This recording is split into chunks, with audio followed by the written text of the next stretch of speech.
I've been wanting to make a little medieval capsule wardrobe for a while now, and I knew I needed a video idea to light a fire under me and get the ball rolling.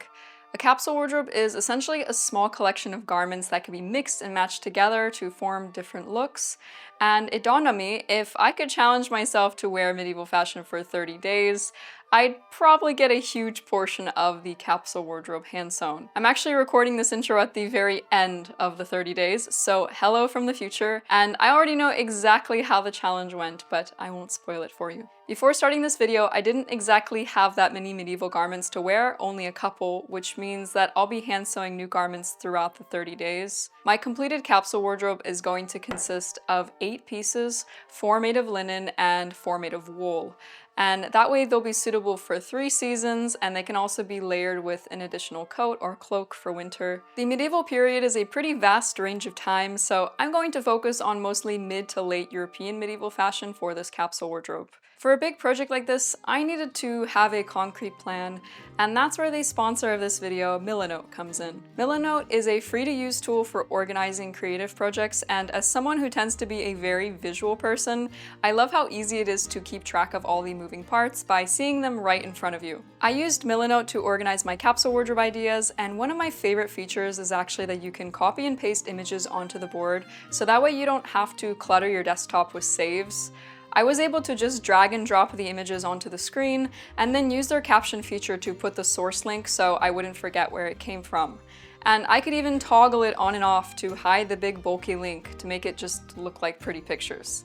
I also love how you can create boards within boards. For my project, I've organized it in a way where the main board is where I see the mood and inspiration images, and then I've divided the project into 2 subboards, one for the 4 linen garments and one for the 4 wool garments, as I'll be tackling them in 2 separate phases. Milanote has over 100 built-in templates, so it makes starting a project easy, but I decided just to design it from scratch as it suited my needs a bit better. It's also super easy to select different components of a board and just drag whatever you want over and rearrange it, including selecting many sections at once.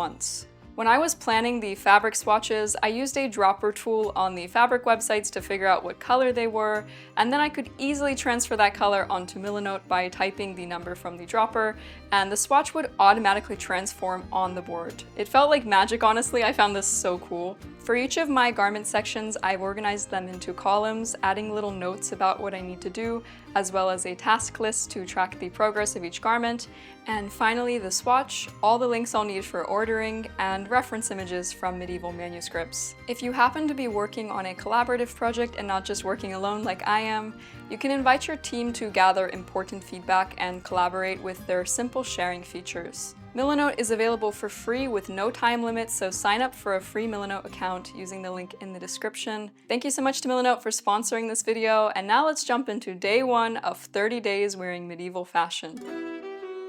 I started off the 30 days by wearing this 10th century medieval Volga Bulgar dress, which are my potential ancestors since I'm Volga Tatar. I say potential because it isn't known for a fact who we descended from, but Volga Bulgars are a popular theory. I was filming a food week during this time, so you're going to be seeing a lot of this outfit for the next 7 days, and the ensemble has a woven wool belt, and I wrapped my hair with a linen cloth. The shoes I'm wearing throughout this entire 30 days are 2 different pairs, either these yellow leather ones or these 13th century brown leather ones. Days 2, 3, and 4 were pretty much the same, just with some hair adjustments, and on day 4 I finally began sewing the first of the capsule wardrobe, a blue linen kirtle.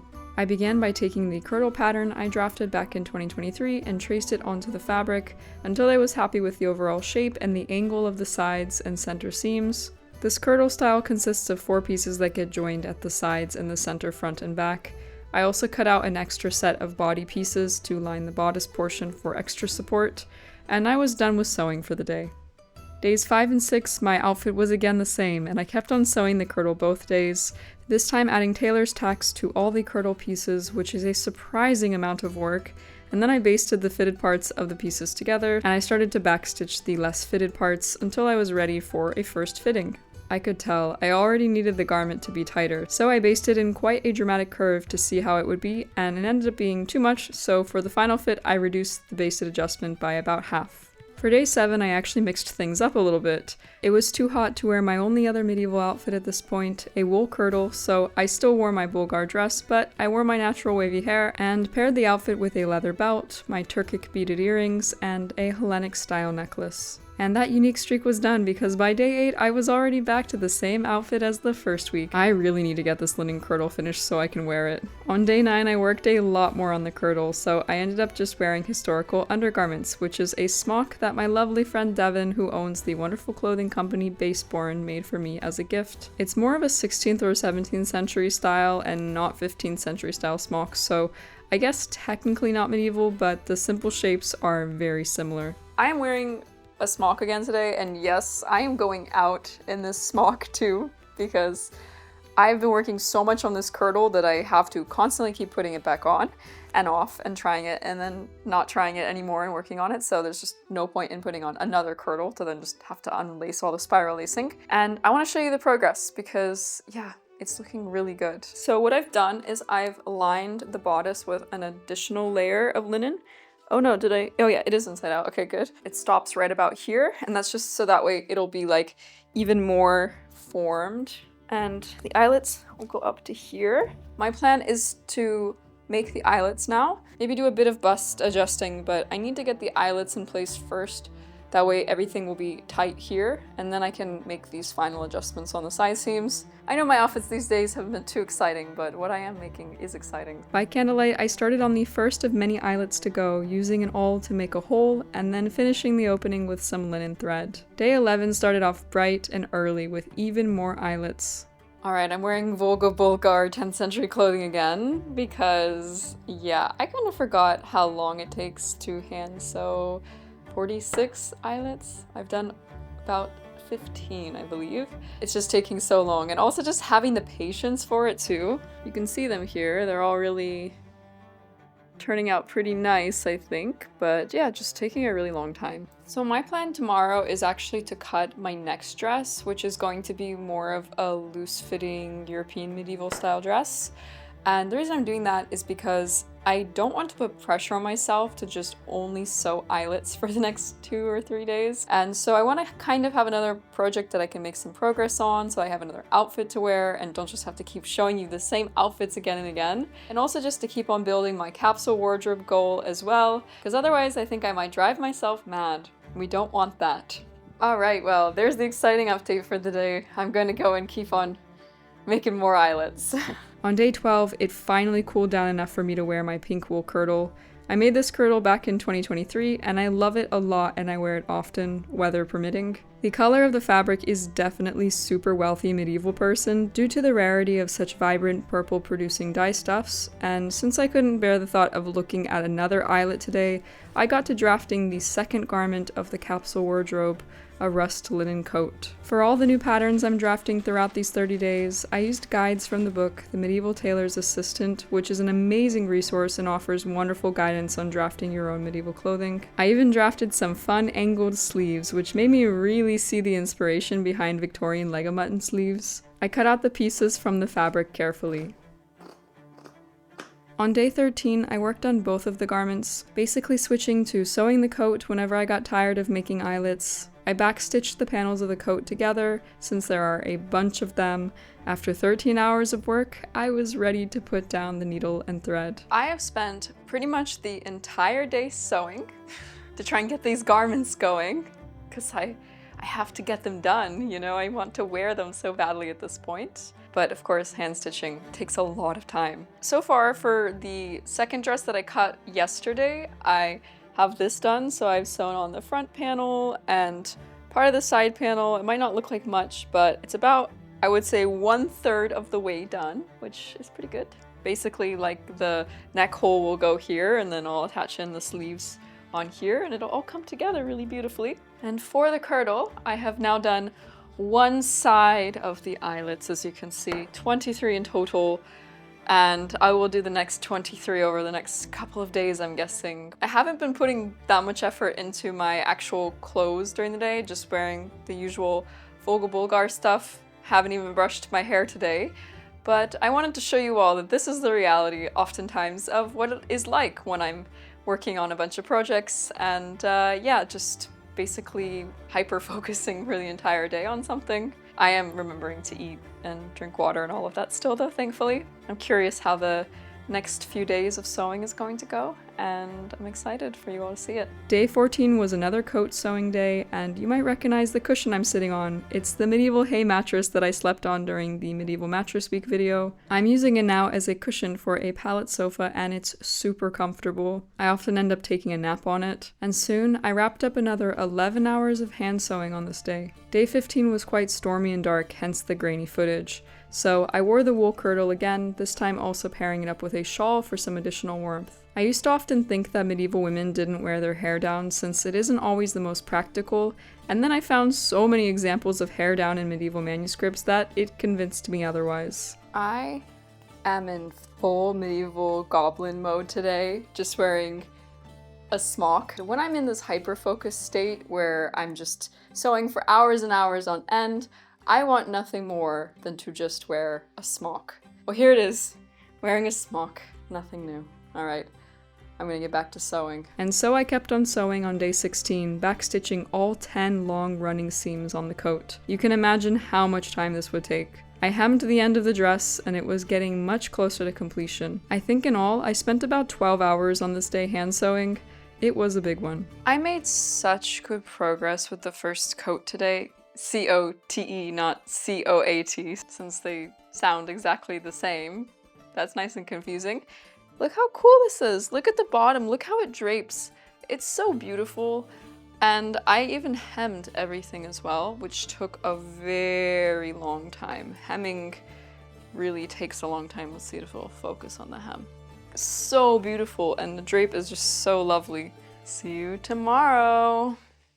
I was on the final stretch, so I got dressed again in my 10th century Bulgar tunic dress and backstitched the coat sleeves, set them into the coat body, and kept on going with as many eyelets as I could muster for the kirtle. The coat was done, but when I went to wear the garment, I ran into a little problem. I was so close to being done with this coat yesterday, and then I tried it on, and it did not go on me, as in I could not get it over my body. Which means I cut the body piece way too small. Maybe not way too, maybe like 2 inches too small, but enough. So I had to get a little bit crafty, and the coat is now a kirtle. I ended up cutting the center front. So that means I need to make another 30-something eyelets. I can't with all these eyelets. It's just so many eyelets. I really wanted to make a coat because it didn't have eyelets, but yeah, that didn't happen. And I basically just woke up and went right straight back to work because these coats and kirtles aren't going to sew themselves. I really need to try this coat making again because I want to have one that fits me well and easily slips over my body. This one does fit me well, it's just way too tight, so it's very form-fitted. I'm going to go and get back to work and work on the blue kirtle instead. And so I went back to stitching even more eyelets. Eventually, I was on the last one, well, for this kirtle at least, since we now suddenly have a second one, and I could move on to the final fitting and adjustments. Here is the blue kirtle, all laced up. I'm pretty happy with the fit overall. I think it's really actually quite decent. I have enough bust support. I made one extra eyelet by accident. That's okay. And I also didn't quite align the center front seam completely, but I will fix that. I think I will hopefully be able to wear it tomorrow. I keep saying this. I keep running into issues. That's the nature of sewing your own clothing or making anything. Fingers crossed I can get everything hemmed tonight.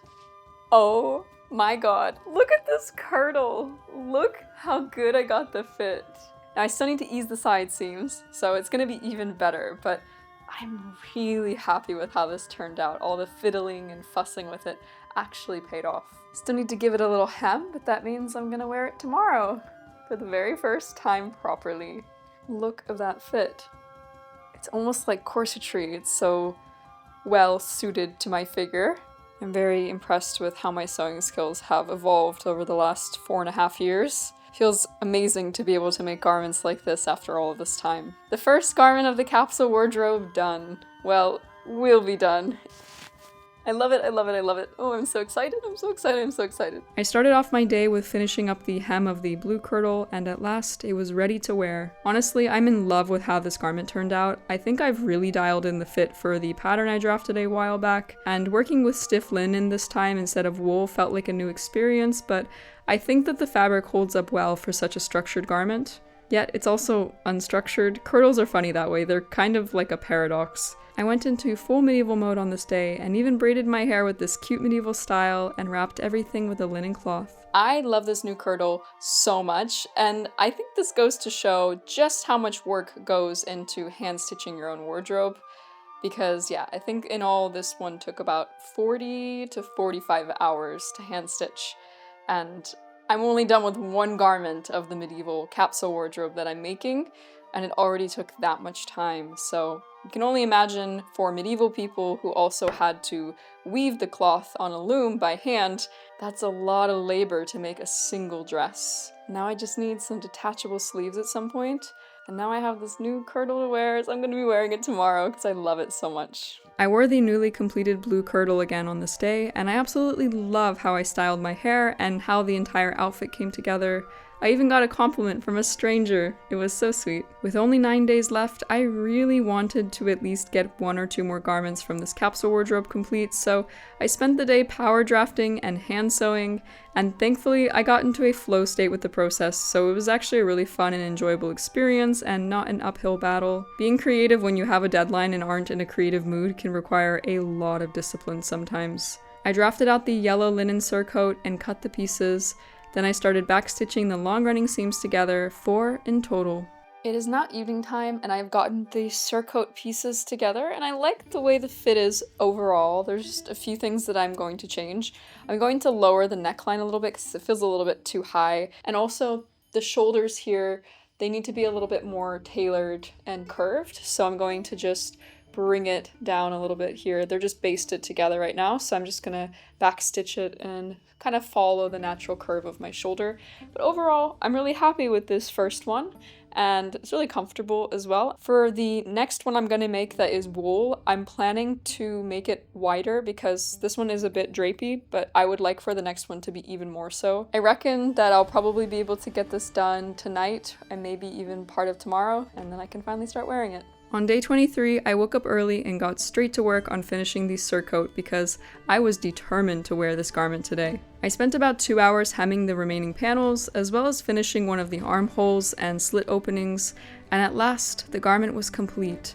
I also finished the neckline of the rust once coat now kirtle, so that way I could at least wear it under the surcoat even if I haven't made any eyelets yet. And finally, since I was truly in a sewing mood, I cut some blue linen for my second attempt at a coat, this time making the body panel significantly wider. I love these types of medieval garments because they waste very little fabric and it feels like such a puzzle to figure out how all the pieces can be folded over and cut out the most efficiently. Whilst I was on a roll, I went ahead and started backstitching some of the pieces together as well, just to make my life a little bit easier later on in the week. And eventually I had completed 6 more hours of hand sewing. I finally got to wear the rust coat turned kirtle on this day, and since I hadn't made any of the eyelets yet, I just pinned it shut and pushed up the sleeves, and I'm actually really happy with how this turned out. It's quite long, so in order to not get my hem completely covered with street stuff from outside, in proper medieval fashion, I pulled the fabric up and then secured everything with this leather belt. Then over top, I wore the yellow surcoat, and I was ready to go about my day.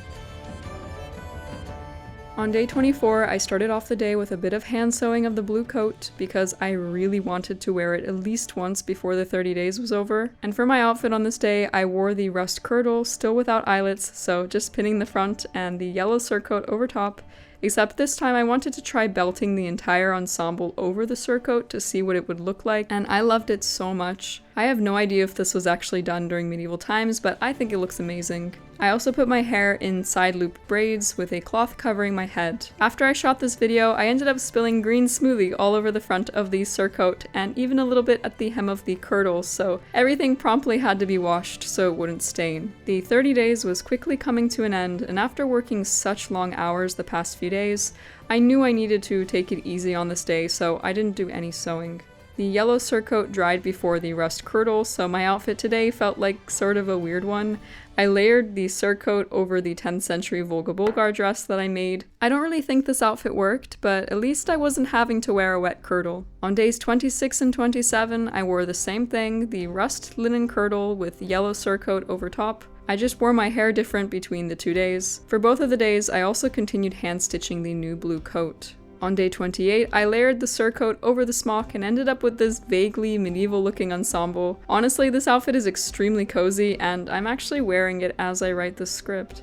Hi everyone. On day 29, I felt like mixing it up a bit again and wearing the 10th century Volga Bulgar dress, but this time pairing it up with a headscarf and a different leather belt. And at last, it was the final day, day 30. I spent the morning hand stitching the blue coat and raced towards the finish line. Who knows if I'm actually going to be able to get there, we'll see in just a second. So it is day 30, and as you can see, I'm wearing one of my older outfits, which means that I did not manage to finish the light blue coat in time. And that's okay, because I still want you to all see it. So over the course of the next couple of days, I'm going to finish sewing it and then show you all a reveal of the 4th garment in one half of my medieval capsule wardrobe. Overall, I found these 30 days to be very natural feeling. It felt like something I would have done on my own anyways, just maybe not as consistently wearing medieval clothing. And most of all, making this video really did work for getting the garments sewn. I am so on track right now with my medieval capsule wardrobe, it's amazing. So here's the look for day 30. And I'll see you all once the light blue coat is done. And so I hand sewed, and I hand sewed, and I hand sewed, until the coat was ready to wear. The coat is done! Well, it's at least wearable. I still have to do buttons on the sleeves and finish the hem and everything, so I'm gonna show you some different ways that I can wear it. So this is just by itself loose, and it's very, very long right now. It touches to the floor.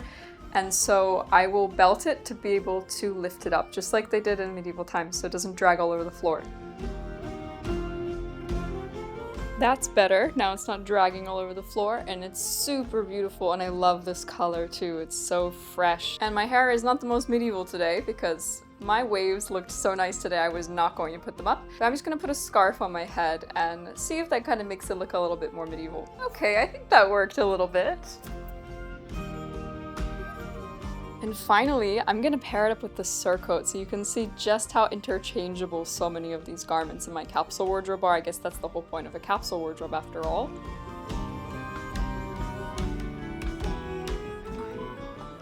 Here's the whole look. And that is one half of my capsule wardrobe done. Wearable. In the end, I successfully made all 4 garments, which was my goal. I still have a lot of finishing work to go, but I feel like this was a massive accomplishment. In all, these 4 garments already took around 100 hours to hand sew. Considering that I mostly completed them in 2 weeks, I'm really proud of my progress. Thank you so much for watching me wear 30 days of medieval clothing. I hope you enjoyed seeing all the different outfits come together and me frantically sewing them at the very last moment. Actually, I planned it okay. It could have been a lot worse. See you all in 2 weeks for another video. Bye!